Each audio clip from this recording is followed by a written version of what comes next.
Being a tour guide in Berlin is an absolute luxury. You are never short of material when it comes to Berlin. You know, I first became a guide in 2010. Yeah, then you learn the basics, the Brandenburg Gate, the Holocaust Memorial, the Museum Island. What I've always loved about being a guide in Berlin is that there is always something new to find out. And so I started making the short videos, and then I started making YouTube videos. And my idea for my first YouTube video, which I still haven't made, was to look at Berlin's lost train stations. We have so many that used to be huge and beautiful. The Stettiner Bahnhof, the Anhalter Bahnhof, the Görlitzer Bahnhof, all gone. Even the Schlesisches Bahnhof used to look a lot prettier. And you know, it's not much of a story to say there was an old train station. As a guide, you want to find the personal stories, the things that really make the place come to life. And so I realized that this project was just too big, and I kind of put it on the back burner for a while, and then launched my YouTube anyway. And what do you know? As soon as I launched my first videos, a really nice guy named Ilja Nieuwland got in touch to tell me that he had written a new book all about Berlin's lost train stations. I was like, mind reader, right up my alley. So we had a little chat and decided we'd like to dip into his book a little bit and tell you about Berlin Ostbahnhof, or the old Schlesische Bahnhof. There's loads of different stories there when we look at the growth of Berlin in the 19th century, when we look at the world wars, the would-be revolutions, the actual revolutions. There's a serial killer in there as well, because yeah, why not? What follows this is my little interview, I suppose, with Ilja and our little walk around the Ostbahnhof train station. I hope that you enjoy it. Let's go.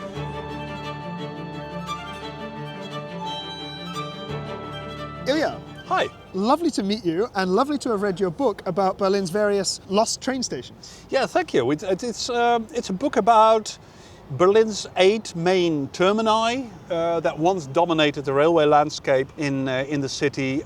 Berlin, like London, like Paris, used to have all these different railway stations around the center where railway lines came into the city and just stopped. My understanding is that this is because when we look at when these stations are first built, 1830s, 40s, 50s, they were set up by private businesses. Yes. And so they would run a line, you know, from Berlin, point A, to somewhere, point B. Yes, that's true. So you had lines like Frankfurt-Oder, that's the station that we're talking about today, to Potsdam, and that was the very first one, so that was opened 1838, to Anhalt, so like the area around Dessau. The Anhalter Bahnhof. The Anhalter Bahnhof, which is the big famous one that everyone keeps moaning on about. Because there's only just this teeny tiny bit of it left. Because there's a bit of it left, and it's sort of left there as a reminder of the horrors of the war, especially of the bombardments. And having a terminus in a city, as everyone who's ever seen things like St. Pancras in London will know, is a great way to advertise your line and your destination to the citizens of that city. Yes, so as you mentioned, this was the Frankfurter Bahnhof. Yes. And it led to Frankfurt, and I always say,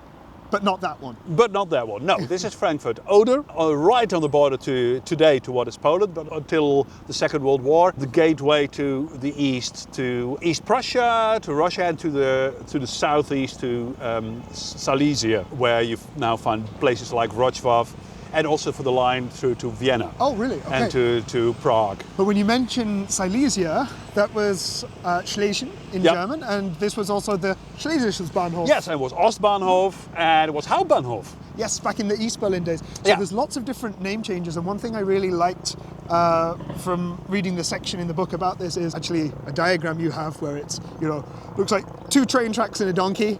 And then you go through the decades, and eventually it becomes this absolute monster of a station. Yeah, and one of the things you've got to realize in the beginning, no one actually knew how to build a railway station because it was a new thing. In German, it's called a Bahnhof, and the Bahnhof is referring back to inns where you could get into a stagecoach. So it's the same courtyard near the inn that people would gather. And that metaphor was sort of unsuccessfully translated to railway stations, which have an entirely different shape. Especially in this city, they're always too small, too short, too low. And also, unlike London and Paris, where all these things are built grandly to just show off the railway company, here the Prussians are penny pinchers. Yeah, so it goes in kind of fits and starts, right? It goes in fits and starts, which is why they have to rebuild the things all the time, because it's always built undersized. Even Schlesisches Bahnhof, Hauptbahnhof, the one that we're right with now, which was the biggest one in terms of area, surface area, wouldn't even figure in the top 5 in London or Paris. They're always on the sides, and this in a city that in the later 19th century grows more rapidly than any city in Europe. The jump from 400,000 to 2 million people in about 30 years, Yeah. right? 1870 up to Yeah. 1900. And that's not is even crazy. counting satellite cities that were then independent, like Charlottenburg and Schöneberg, and Yeah. also a couple to the east and the north, And they would be brought into Berlin in Yeah. 1920. which would then become 4 million people. So Yes. you can imagine, not only would it become 4 million people, all those satellite cities depended on Berlin for all their infrastructure. So it was not, they were not serving 2 million people here, they were serving all those satellite cities as well. So that people could travel across what for a time was the German Empire. However, train stations, I mean, for nerds, fantastic. Love a train station. Yeah.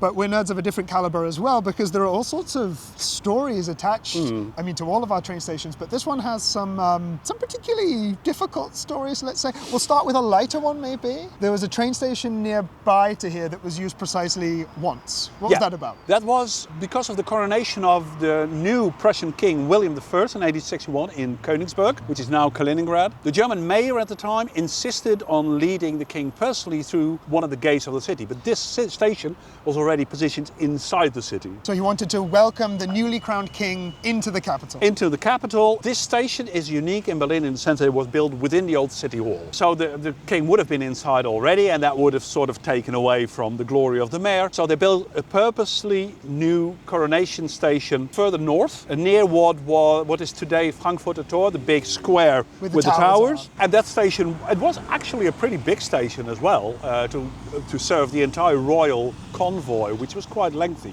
A great big station just for one use. For one arrival. Would be great to have that kind of cash these days, I think. Yeah. Berlin is a bit cash-strapped. It was one of the nicer looking ones as well, but I mean, why not keep using it? But anyway, that's a mystery. and that's why the tram number 21 now runs over the Boxhagener Platz and Boxhagener Straße. Ah, fantastic. As So you someone can- who lives nearby, Yeah. nice little bonus fact for me and my tours in Friedrichshain. Yeah, you could still make a royal journey if you like. I often, when I lead people through the Brandenburg Gate, I insist on going through the middle because it was the king's entrance. Yeah. But that says more about me than anything else. There are some gruesome stories around here when we get into the Yeah. 20th century as well, particularly in the post-World War I period. Not a time of plenty. No, time of rationing, shortage of foodstuffs, meat, vegetable, everything.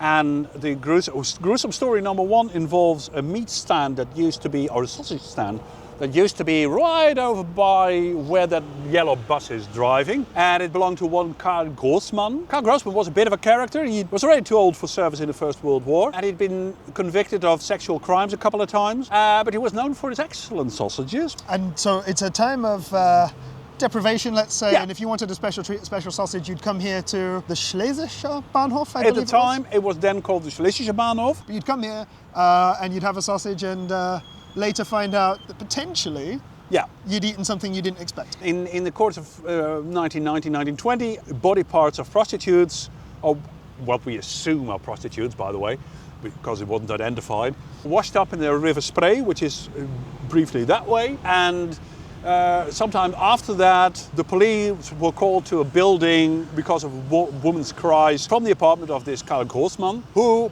by the time the police had arrived, had done away with said woman. But they discovered all sorts of body parts in other parts of his apartment. And it is assumed by most, but it's never been proven, one has to say that some of these at least ended up inside the sausages that were so appreciated by the citizens of the city. Glad that they found him. Not a pleasant story. But there's also another mad thing. This station is stormed at the beginning of 1919. What happened? Yes, in the beginning of 1919 we have this communist uprising, which is sometimes called the Spartakusaufstand. Some of the communists are ensconced inside the station, which is that it's not entirely sure what happens, whether the communists go out voluntarily or it's actually stormed. But by the German military. By the German military, the official military of the Weimar Republic, so to speak. There are all sorts of heroic depictions of soldiers storming the station, but it's more likely that the communist workers that didn't have proper rations and so forth decided to quietly abscond and leave the station. You mentioned fighting.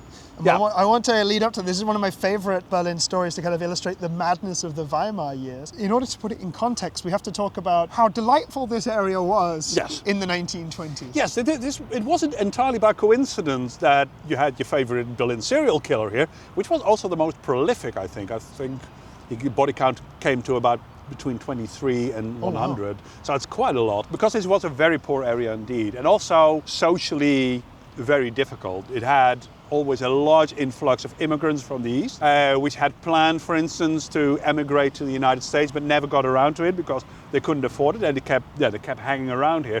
Which is why you had a large Slavic and a large Jewish population before the Second World War over here. Especially the stretch from here to the Kustgina, or old Ostbahnhof further up north, along what is now the Straße des Pariser Kommune. Yes, a good communist GDR name. Was littered with pubs and houses of ill repute, and pubs that were also houses of ill repute where you could rent rooms by the hour, and which really show that this was a very poor area to be around at night. Dominated by what Berlin's version of the mafia, the Ringvereine, and because they purported to help convicts that had been released onto the right path, which sometimes they did, to their credit, and also for their front.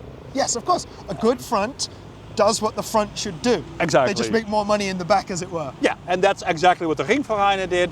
So they controlled this area, especially the biggest Ringverein called Immertreu, also the most famous one, the most described one. Led by Muskel Adolf. Muskel Adolf, the best name of any criminal in the Weimar time, who actually almost got convicted, but that's another story.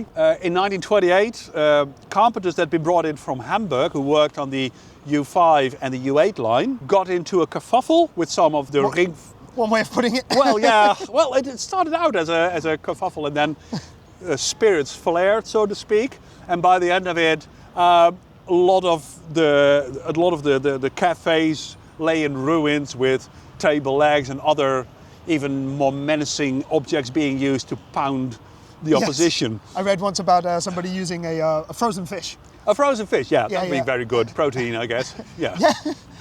You could get slapped round the face and beef yourself up a little bit. It's a very Monty Python-esque way of going about it, but yeah. I mean, we have to have a little bit of comedy in there. When it comes to the history of Germany, I think a little bit of levity goes a long way. Yeah. And you mentioned that inside of the train station, inside of the third-class waiting room, the Immertreu gang were kind of doing deals and making money in there. Is that correct? Yes, that was to a large extent their main locus of operation, inside the third-class waiting room. So an innocent traveller who just wanted to get a coffee could sometimes be sort of gently escorted out as goings-on were happening. Deals are made. Deals are made, businesses are concluded, but it also shows how much they were sort of meshed with this surrounding and with this area. Yeah. So you were on Immertreu territory if you stepped out at the Schlesischer Bahnhof. Yeah. What then happened after this period? Because of course we go into the dark period, the Nazi period, and this city in 1945 lies in ruins. What happens to this area in particular? The station itself was quite badly damaged, especially the front, and it opens again, I think, as early as May 1945. It was also for a while the headquarters of the German army for the East. Well, not the headquarters, but the logistical operations. Where they would then send people to the Eastern Front during the war? Yeah, and also rations and logistics and so forth. A lot of it lies in ruins, and it is then, because it's still serviceable and because it's the biggest station in the eastern sector, and the GDR is founded in 1949. In 1950 they rebuilt it, more or less in the same style, but much simplified. Yeah, it's not a time of plenty. I mean, the Soviets have not only occupied this part of town, but large parts of Germany.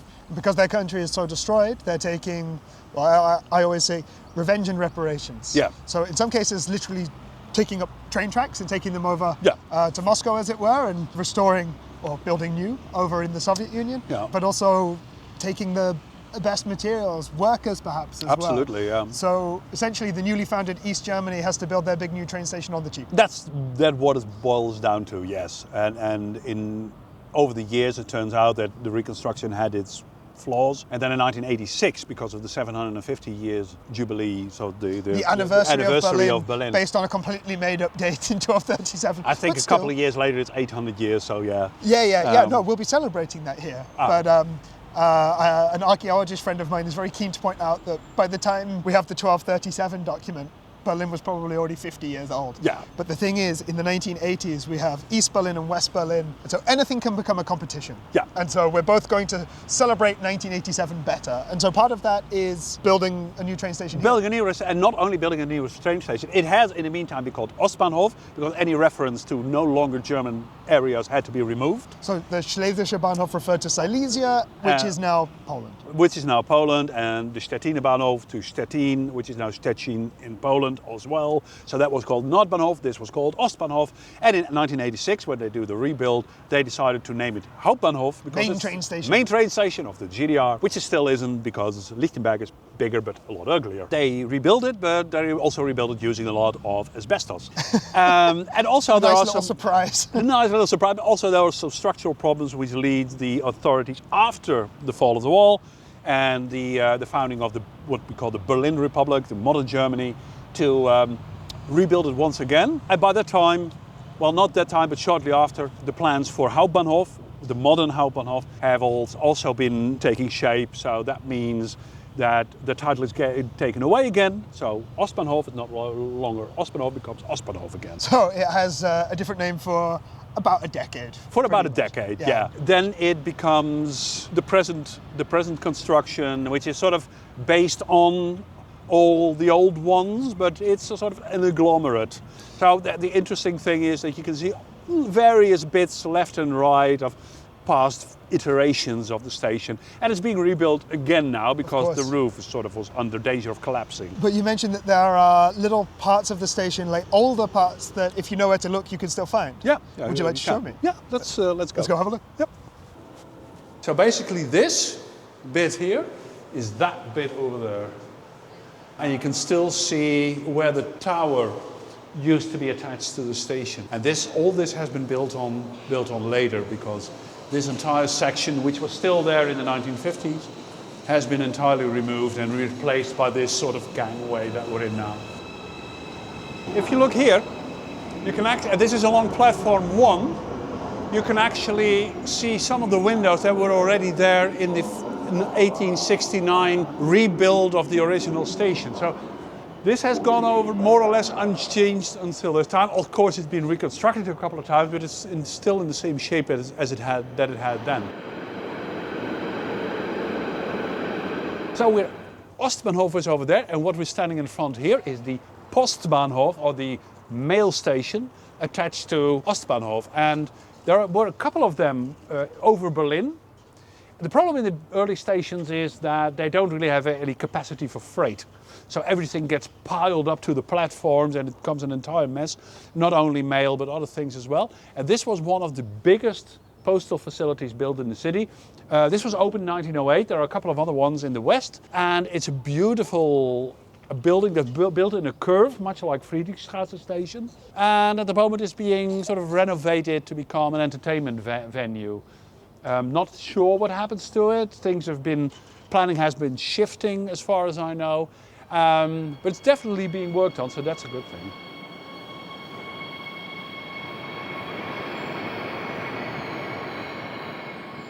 Thank you for showing me around all of this station. It's a little bit odd what we have here today, not quite the most inspiring. Well, I think it's fine. I mean, for what it is, it functions better now than it probably ever did in its history. Hey, every good story has a happy end. Well, something of a happy end. And yeah, if we look at all the serial killers and the gangland fights and so forth, I think even by those standards, it's not the worst it's ever been. No, that's true. We've got sometimes a couple of characters, let's say, outside this station. And they're still here, yeah. And nobody's buying sausages from them, so I guess that's all right. Thank you again for getting in touch, for showing me around, for sending me your book as well. Very much appreciated. If anybody watching this wants to get your book, what should they do? They should go to either your best online or on the street, high street booksellers, and look for the Lost Termini of Berlin, a history of the railway stations that shaped the German capital. And a few months after recording, it's going to come out in German too. Yeah, it is, in I think October, November. And you said like a bigger version. This is a bigger version, it's oblong format, it's got better pictures, sorry. Hey, that's how it is. Thank you again, and thank you very much for watching.